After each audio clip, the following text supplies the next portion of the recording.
Advance स्वागत है आपका रिपोर्ट कार्ड सीरीज में। और आज आपके सामने पेश करने वाले एक और नया रिपोर्ट कार्ड, और जिस ब्रांड की बारी है आज वो है ओप्पो। तो स्टार्ट करते हैं नंबरों के खेल के साथ। तो ओप्पो ने 2022 में कुल मिला के 19 मॉडल्स लॉन्च किए, और अगर बात कर लें उनके सब वेरिएंट्स भी इंक्लूड कर लें कि कितना लॉन्च किए, तो वो नंबर बन के आता है 23 यानी कि 23। अब इस नंबर को अगर हम 2021 से कंपेयर कर लें तो 2021 में उन लोगों ने लॉन्च किए थे 14 मॉडल्स, यानी कि थोड़ा मॉडल्स में थोड़ा जान फूक दी। ये बन के आता है 36% इंक्रीज। और वहीं अगर वेरिएंट्स की बात कर लें तो वेरिएंट्स में उन लोग ने लॉन्च किए थे 19 वेरिएंट्स सब मिला के लॉन्च किया था। ये बन के आता है नंबर 21%। तो यानी कि थोड़ा बहुत उन लोग ने इस बार वेरिएंट्स भी ज्यादा लॉन्च किए और मॉडल्स भी ज्यादा लॉन्च किए। और अब बात कर लेते हैं किस प्राइस सेगमेंट में उन्होंने कितने फोन लॉन्च किए। अगर सबसे पहले बजट सेगमेंट की बात करें यानी कि अंडर 15,000, वहां पर उन लोग ने 8 डिवाइसेस इस साल में लॉन्च किए, जो बन के आता है 35%।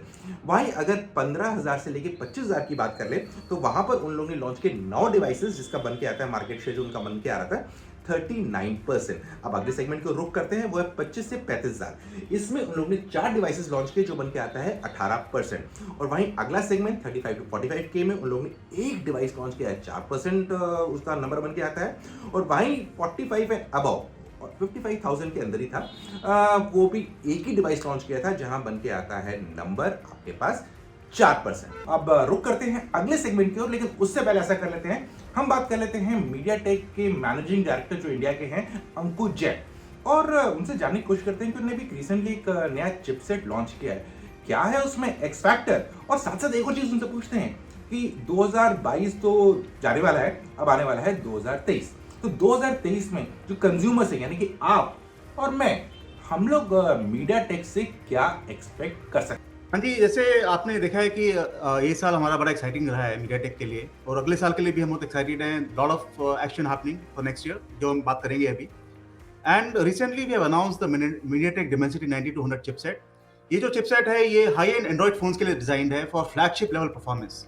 तो हमें लगता है कि ये एक बहुत बड़ा लीप है हमारे लिए, और this is going to really create a great user experience going forward, and this is going to be 35% faster than previous generation. तो एक इसका ये की पॉइंट ये है। एंड ऑल्सो इसका it is features MediaTek 5G ultra safe 3.0 technology. इससे क्या होता है कि as you know battery life is very important, so this creates a 10% better energy efficiency on light load applications.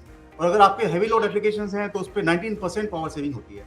तो उससे I think and user will have lot of advantages, and it will they can kind of carry on this battery life for longer time. And जो जैसे आपने पूछा 2023 में क्या plan है हमारा, very exciting line up we have. And as you know हम लोग we are more than just mobile. हमने मोबाइल की काफी बात करी है, पर हमारे जो एक्सटेंसिव लाइन अप है beyond mobile, that is going to come up further.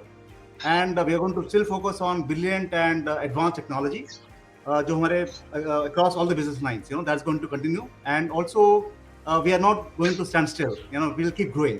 तो ये हमारा प्लान है अगले साल के लिए, बड़े हम एक्साइटेड हैं, and I think of a good performance this year, is going to continue next year as well. चलिए फ्रेंड्स, अब बात करते हैं हिट्स एंड मिसेस ओप्पो की 2022 में। सो निमिष, आपको क्या लगता है कि इस साल पे ओप्पो का हिट पॉइंट क्या था?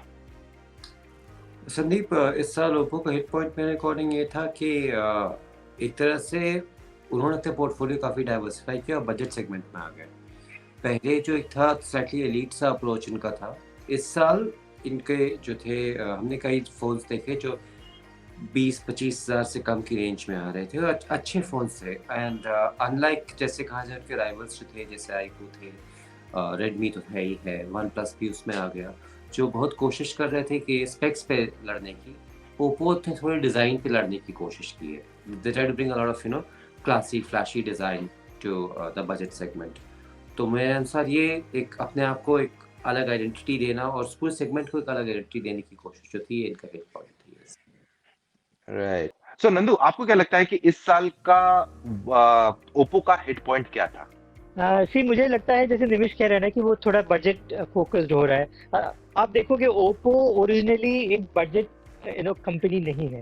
इट इज ए कंपनी जिन्होंने बेसिकली अभी जो वन प्लस कर रहा है ना, ओप्पो ओरिजिनली वही करने की कोशिश किया था। इनका एक एप्पल फोकस्ड कंपनी था जो एप्पल को कैसे टक्कर दे वाला। तो everything used to be high end, like design, उनका बिल्ड क्वालिटी, एवरीथिंग।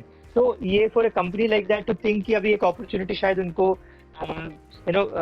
एक top of the funnel level पे है जहाँ पे आप एक्वायर करोगे न्यू यूजर्स को, शायद वो फोकस आई थिंक उनका प्लस पॉइंट रहा। बट साथ में मुझे लगता है वो अभी भी उनका जो फाइंड सीरीज है जहाँ पे फाइंड एन इनका फोल्डेबल डिवाइस इंडिया में लॉन्च नहीं हुआ था, मैंने यूज किया कुछ दिन के लिए, और मुझे लगता है शायद बेस्ट फोल्डेबल डिवाइस होगा जो सैमसंग को टक्कर दे सकता है।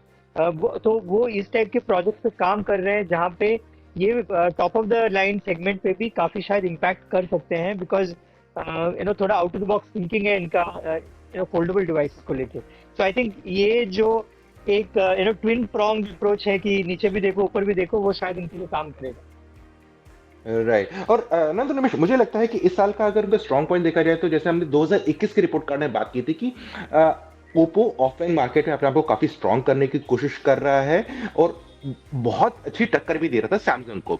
तो इस साल जैसा उनका डिवाइस का फोकस रहा है कि 15,000 और 15 से 25,000 के बीच में जितने डिवाइसेस लॉन्च किए, ऑलमोस्ट बराबर डिवाइसेस लॉन्च किए और ज्यादातर ये ऑफलाइन मार्केट में अवेलेबल होते जा रही थी। तो काफी इंटरेस्टिंग कंसेप्ट था उनका कि बजट सेगमेंट में डिवाइसेस को दें और ऑफलाइन को स्ट्रॉन्ग करें। ये मेरे हिसाब से स्ट्रॉन्ग पॉइंट था उनका, क्योंकि जो उन्होंने 2021 में जिस काम स्टार्ट किया था, 2022 में उस चीज को स्ट्रेंथन करने की कोशिश की, उसको और मजबूत करने की कोशिश की।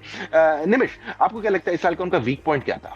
संदीप, उनका वीक पॉइंट मेरे अनुसार ये था कि इन्होंने डिवाइसेस बहुत लॉन्च की लेकिन बहुत क्लियर आइडेंटिटी उसकी उभर के नहीं आ रही थी। तो जैसे कहा जाए खूब सारे डिवाइसेस थे लेकिन उनमें खास बात क्या थी, अगर डिज़ाइन को छोड़ दीजिए तो जैसे शुरू में भी जब ओप्पो आया था, जैसे नंदगोपाल बता रहे थे कि एप्पल का क्लोन था, हाई क्वालिटी मटेरियल्स होते थे। तब बीच में सेल्फीज को उन्होंने फेमस बहुत किया था, कैंपेन रन किया था 3-4 साल पहले। तो इस साल इनके डिवाइसेस तो काफ़ी आ गए लेकिन डिवाइसेस में डिस्टिंक्ट चीज़ क्या थी वो उभर के नहीं आ रही थी। और दूसरी बात तो खैर उनका टाई अप जो था वन प्लस के साथ ऑफिशियल हो गया और उसका रिस्पांस बहुत अच्छा नहीं गया जनता में, कम से कम टेक क्राउड में उतना अच्छा नहीं गया। राइट नंदू, आपको क्या लगता है कि इस साल ओप्पो का मिस पॉइंट क्या था? ये मैं निमिष के साथ एग्री कर रहा हूँ और मैं थोड़ा सा ऐसे सोचता हूँ कि अभी मैं थोड़ा सा मार्केटिंग और चीज स्ट्रैटेजी सीखने लगा हूँ किसी और रीजन के लिए, बट इससे मुझे थोड़ा लग रहा है कि इनका थोड़ा एक्सेल शीट ड्रिवन हो गया है। एक्सेल शीट में जो गैप दिखता है ना, उस हिसाब से प्रोडक्ट बन रहा है and not according to user requirement, right. और बिकॉज ऑफ दैट शायद आपको मार्केट में क्लैरिटी मिल जाएगा कि इस प्राइस पॉइंट में या इस लोकेशन में या इस चैनल में आपके पास प्रोडक्ट है, और यूजर को कुछ समझ में नहीं आ रहा हो बिकॉज वो इतना बुके आपका वाइड हो जाता है कि उनको उसमें से पिक करना। तो यूजर को आप क्लैरिटी कैसे दोगे, आपका नरेटिव क्या होगा? जो निमिष कह रहा था कि वन प्लस ओप्पो जब इनिशियली आया तो एक नरेटिव था कि हम एप्पल को टक्कर दे रहे हैं, वो नरेटिव मुझे अभी क्लियर नहीं है ओप्पो के साथ। एंड ये ओप्पो का सिर्फ प्रॉब्लम नहीं है, बहुत सारे चाइनीज कंपनीज के साथ मुझे प्रॉब्लम दिखती है। राइट सो नंदू निमिष, मुझे लगता है कि जैसे आप दोनों ने कहा एग्जैक्टली ऑलमोस्ट सिमिलर ही लग रहा है और ये भी लग रहा है कि जैसे आपने मतलब फोटोग्राफी के बारे में बात करते थे पहले, जी हाँ, अगर आप नॉर्मल आदमी से बात भी करेंगे, पूछेंगे अच्छा ओप्पो कौन सा फोन आपको याद है, झट से दिमाग में रेनो सीरीज का नाम आ जाएगा और कुछ हद तक F21 सीरीज का नाम याद आ जाएगा लोगों को। लेकिन उसके बाद उनसे पूछना चाहिए कौन सा फोन लॉन्च किया या कोई कुछ ऐड देखा, किसी का कुछ देखा, पीपल विल बी ब्लैंक, उनको रिकॉल करने वाली प्रॉब्लम हो जाएगी। ठीक है, मतलब देखा जाए तो इस साल होंगे 23 वेरिएंट्स, 19 मॉडल लॉन्च किए हैं, लेकिन उन 19 मॉडल में से जो अपनी तरफ से उन्हें हल्ला मचाएगा मुश्किल से 3-4 मॉडल का, और बाकी सॉफ्ट लॉन्चेस टाइप का हुआ था, इसलिए ज्यादा लोगों को पता भी नहीं है।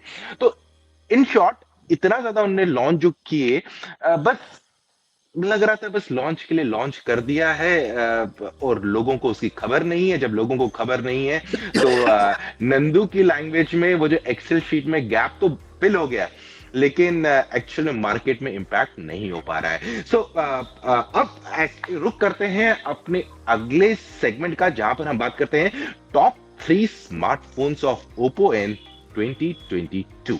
सो फ्रेंड्स, नंबर 3 पे जो डिवाइस है वो है Reno 8 Pro। ये देखा जाए तो ओप्पो का फ्लैगशिप फोन था इस साल का, जहां पर कैमरा पे काफी फोकस किया गया था और दाम 45,000 के आसपास था। सो निमिष, नंबर 2 पे कौन सा फोन होगा? मेरे अनुसार संदीप, नंबर 2 पे वो फोन होगा जो इसके पहले आया था, जो Reno 7 Pro था। जी। लोगों ने काफ़ी तकलीफ जताई प्राइसिंग को लेकर के, लेकिन डिज़ाइन काफ़ी अलग था, बहुत ही शाइनी और फ्लैट साइड्स थे और फ्लैट बैक थी। देखने में बहुत ही आकर्षक फ़ोन था। परफॉर्मेंस अच्छी थी, हाँ, कई थे बजट फ्लैगशिप्स जो उस दाम में आपको मिल सकते थे, लेकिन अगर आप स्टाइल स्टेटमेंट करना चाहते थे, तो मेरे अकॉर्डिंग रेनो 7 प्रो बहुत अच्छा फ़ोन था, शानदार फ़ोन था। सो नंदू, नंबर 1 पे कौन सा फोन है? ये शायद F21 Pro 5G को देना चाहिए, बिकॉज एकदम अफोर्डेबल डिवाइस है, काफ़ी अच्छे फीचर्स हैं। एक नेगेटिव पॉइंट शायद उसमें ये है कि इसमें Qualcomm का थोड़ा पुराना सेटी, वो जो एक मिड रेंज टाइप का प्रोसेसर था, but even then I think people like this phone because affordable था और काफ़ी पावर पैक्ड फीचर्स थे अदरवाइज। राइट। सो फ्रेंड्स, बस आज इतना ही इस रिपोर्ट कार्ड में जो हमने दिया था आपको ओप्पो का। जल्दी मिलते हैं एक और नए रिपोर्ट कार्ड में, और तब तक के लिए आप अपना ख्याल रखिएगा और हम तीनों को दीजिए इजाजत।